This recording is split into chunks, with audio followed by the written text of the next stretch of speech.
Hello and welcome to another Ark Echo's Fandoms video with me, your host, Ark Echo. And today I'm going to be taking a look at the Man of Steel and giving you my thoughts and opinions as I do the Man of Steel quiz. So let's get started.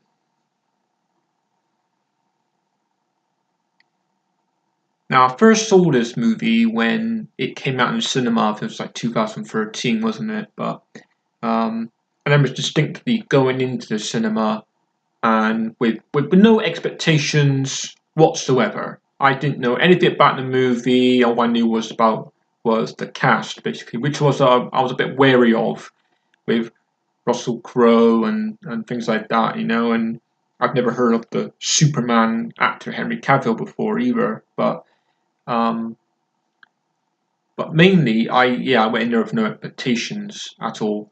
And when I came out in the cinema and I watched it, I was pleasantly surprised of how much I enjoyed the movie. And I went in there and I came out, I was like, yeah, that was a fantastic movie. I know it was like divided, it was like 50-50, you either love it or you hate it. I got a friend who hates it, but I love it. And I loved it so much that I went to the cinema again and again and again to see it. I think I must have seen it about 4 or 5 times in the cinema. I loved it that much, and uh, every time I watch it now, it never gets old. This movie really never gets old, and I enjoy it every single time. Okay, let's get started with question one. Who said people are afraid of what they don't understand? That was Jonathan Kent, wasn't it? It's funny that both Superman's dads in The Man of Steel both played Robin Hood, though Kevin Costner was probably the best Robin Hood. I think he always will be. There's someone says, "I represent Robin Hood." I think, oh yeah, Kevin Costner was definitely the best one of the lot. What newspaper does Lois Lane work for? Oh, that's so quite easy. It's Daily Planet, of course. What does Superman see that Hamilton had in his pocket? Yeah, it's only tagging wintergreen lifesavers, whatever that is. General Swanwick. I know that people actually come up with some some fan theories saying that General Swanwick was actually what's his name? Martian Manhunter. That's it. I'm like, no, I don't think so. I don't think they would ever introduce him into it now, because I think they're dwindling away from this DCEU, especially when they've axed Henry Cavill as Superman and supposedly Ben Affleck as Batman, saying that their story arc is finished, and it's like, no, why do that? Why do that? I don't know. What does Superman say at S on his clothes means? Hope. Even though hope stands for H. How does Superman benefit from being on a planet located near a young star? Solar radiation gives him strength. Again, I was very impressed with the overall look of Krypton in the beginning of the movie, and when you go in there, you expect it to be all crystals and everything, because it's all been done before, but it's not. It's actually a different take on it, which was really great. And I loved the look, the overall feel and look of Krypton in the movie. How many weeks did Paris suspend Lois for? 3 weeks. Seasons. Again, I really like this theme in the movie. I sometimes go on like a singing app. I sometimes sing this song myself, and I actually do a very good job.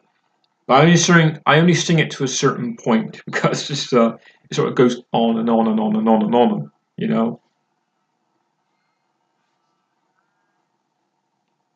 What's Superman's alien name? Kal-El. What does Superman say to General Swanwick to convince him that he won't one day act against America's interest? He grew up in Kansas. Well, I got 100% on that one, so I'm not actually surprised because I have actually watched this movie quite a lot in the cinema and on Blu-ray. Again, it's probably just one of my favorite superhero movies.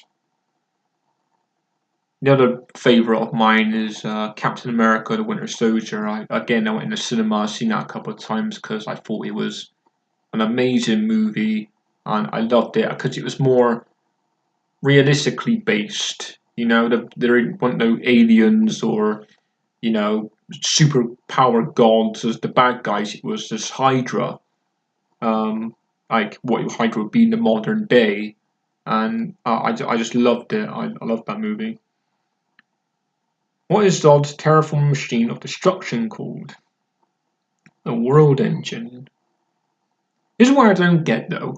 There's so many other planets out there that they could have colonized the Kryptonians. I think if they said, "Oh, we'll go to Mars and colonize that instead," then I think maybe Superman might have helped them. I'm not sure, but because why pick Earth? I mean, obviously Superman's not going to join General Zod and commit genocide.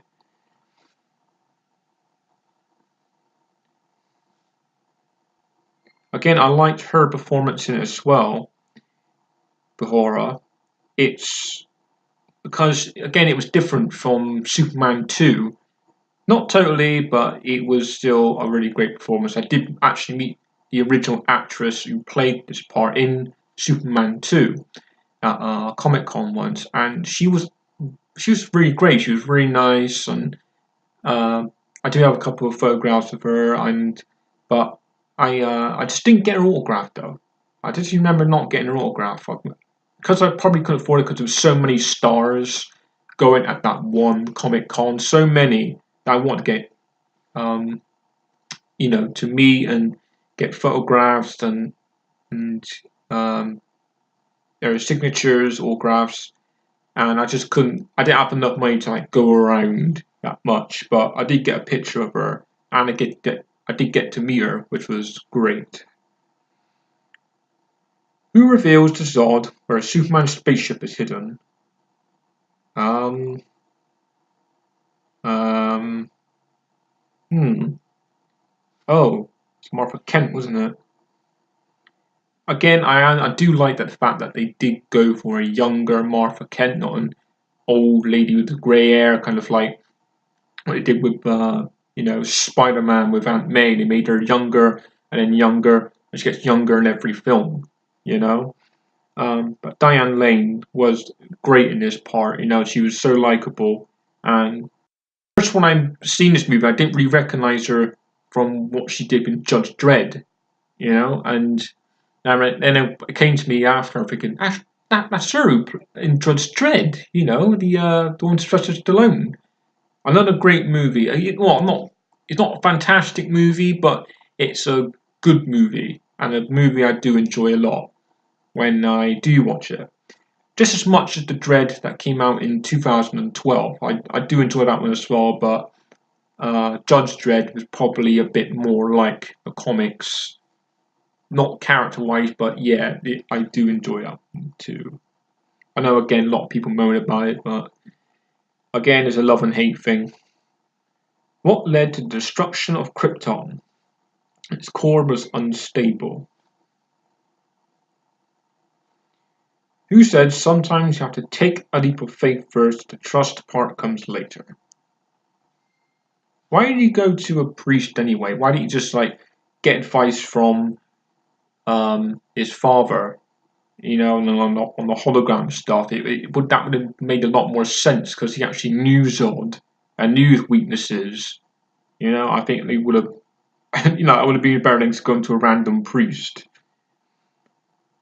Where does Pete, the redhead child, Clark stays on the buscraft work as an adult? IHOP? Again, I have absolutely no idea what IHOP is, because I'm not American. What does the Codex Skull contain? Again, I don't really know what this skull is. I mean, is it like one of their ancestors or something? I mean, is it wouldn't really explain that much, was it? Kinetic templates. According to Fiora, what gives Zod's army an evolutionary advantage? They have no sense of morality. Not much of an army, but I like their outfits, even though they were like all green screen and stuff like that. It was still really great outfits. It'd be amazing to wear something like the Comic Con. That would be great, but you can't get outfits like that. Only like cheap ones look terrible. Where does General Zod get the world engine he tried to terraform Earth with? Um, an abandoned Kryptonian outpost. Who decides to respect Clark's privacy rather than try to get a story published by him? Lois Lane. Again, he went for a different approach where Lois Lane actually knows that Clark Kent is Superman, which is again I don't mind as long as it's not doing a Batman where it's like everyone knows Superman's identity, and that just gets very annoying. Like all the bad guys, everyone just knows who Batman is. Like, why is the point of wearing a mask? Everyone always finds out who Batman is in the end of the movies. It's terrible. Here you go. I mean, it was even explained in like the not Justice League, the Batman vs Superman, how Lex Luthor discovered who Superman was and who Batman was and stuff like that. And it's just like it just all happened off screen, and it's like why it's mad. And when they actually revealed Lex Luthor in that movie, I'm like, no, you're not Lex Luthor. You're just a little annoying person who's just going from like it's more like seeing the Joker performance rather than Lex Luthor. Lex Luthor is a bold businessman, crime boss who gets people to do stuff for him because he don't want to brand his image, because he is a businessman. He does all his dealing behind the screen, behind the scenes. He gets people to do stuff for him. He don't blatantly just go out there and say, "Oh, I'm gonna kill Superman" and stuff like that. He does it in a different way. And that's how what they should have done, but they didn't do that. They just went to a totally rubbish way of doing it. Where was Zod and his group of baddies banished to? The Phantom Zone. I'm not sure what it's supposed to be with the Phantom Zone. It's just made them invisible, I guess, because I mean, again, it wasn't really depicted as everything. I mean, Superman 2 and the first one with Christopher Reeve Superman, it was a plane of glass. It was like stuck into like a prison.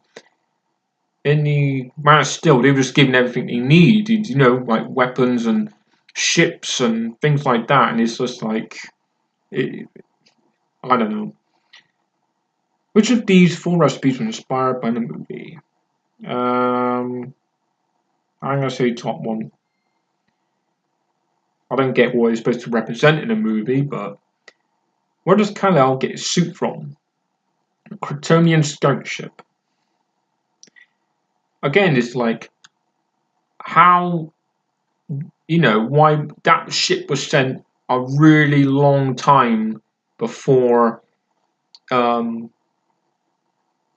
Superman's ancestors on Krypton was even around. So where did that suit come from? It's just like another answer that's just like just convenient stuff. Like in the Justice League, when all the suits come out, there's already a black suit. There's also another suit with like it's like a robot suit and things. It's got the S on it. It's like, why is this convenient? So convenient to have all these Superman suits already there. How long does Zod give the residents of Earth to surrender to Superman? 24 hours. According to Fiora, a good death is its own reward. Who is the first person to compliment Superman on his suit? Lois? No, it's Martha, wasn't it? You said my soul, that is what you have taken from me. That was General Zod. Well, he basically done it to himself by what he was doing to Earth, you know? What is the name of the trucker bar where Clark worked for a short time? Oh, no, I don't know. I'll do a poll on that one. Jimmy? Oh, great. Okay, I'm not going to get 100% this time, so... How long was the Kryptonian scout ship buried under the ice before it was discovered? 30,000 years? No. 20,000 years. I think that's like a trick question because it said it was buried down there for 20,000 years, but the ice was there for longer. Apparently, I think. How many times did the word Superman said in the film? Oh, great, I don't know. 50-50. I don't think it's 7, I think it's 3. Okay, I only got 92 points on that one. Got like 2 questions wrong, I think, but there you go. I hope you enjoyed this little commentary / review of the Man of Steel. And if you want to check out some more of my videos, you can. You can go on my page, and there's much more videos for you to look at. And don't forget to like and subscribe to keep up to date with new content. And until next time, it's Ark Echo signing out.